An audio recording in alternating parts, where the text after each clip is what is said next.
Tommy और पतंग। Tommy एक 10 साल का होशियार और जिज्ञासु लड़का था जो अपने छोटे से शहर के किनारे वाले घर में अपने सबसे अच्छे दोस्त मैक्स के साथ रहता था। मैक्स एक नटखट सफेद भूरा धब्बेदार छोटा कुत्ता था जो हमेशा टॉमी के साथ साया बनकर रहता। एक सुहानी सुबह हल्की हवा के झोंके के साथ टॉमी अपने घर के बाहर खड़ा था। उसके हाथ में एक लाल और पीली पतंग थी जिसे वो पहली बार उड़ाने जा रहा था। मैक्स उसकी बगल में कुत्ते वाली मासूमियत से उछल कूद कर रहा था। आज दोनों का मिशन था आसमान छूना। वे दोनों पास की हरी भरी पहाड़ी की ओर निकल पड़े। वहां टॉमी ने डोर खोली, पतंग को हवा में उठाया और दौड़ने लगा। कुछ ही पलों में पतंग बादलों के पास पहुंच गई। टॉमी की आंखें चमकने लगीं और मैक्स भी खुश होकर पतंग को ऊपर देखते हुए भौंकने लगा।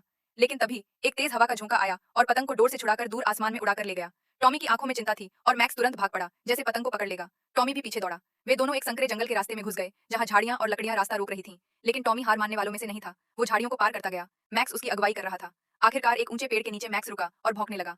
टॉमी ने ऊपर देखा, पतंग पेड़ की शाखाओं में अटकी थी। चेहरे पर हल्की मुस्कान आई, लेकिन अब चढ़ाई करनी थी। सावधानी से टॉमी पेड़ पर चढ़ा और शाखाओं के बीच से पतंग को धीरे से निकाला। जैसे ही उसने पतंग को हाथ में पकड़ा, खुशी से चिल्ला पड़ा। घर लौटते ही उसने देखा कि पतंग थोड़ी फट चुकी थी। उसके पापा मुस्कुराए और बोले, कोई बात नहीं बेटा, इसे ठीक कर लेंगे। दोनों ने मिलकर पतंग को टेप और नई डोर से मरम्मत किया। मैक्स पास में लेटा सब देख रहा था। अगले शनिवार टॉमी और मैक्स फिर से उसी पहाड़ी पर थे। आसमान साफ था और हवा फिर से दोस्त बनी हुई थी। इस बार वो मरम्मत की हुई पतंग फिर से ऊंचाई पर उड़ रही थी और टॉमी मुस्कुरा रहा था। अब उसके मन में डर नहीं था, बल्कि एक सीख थी। कभी कभी गिरकर ही हम उड़ना सीखते हैं। मैक्स ने टॉमी की तरफ देखा और पूंछ हिलाई, मानो कह रहा हो, चलो दोस्त, अगली उड़ान के लिए तैयार है।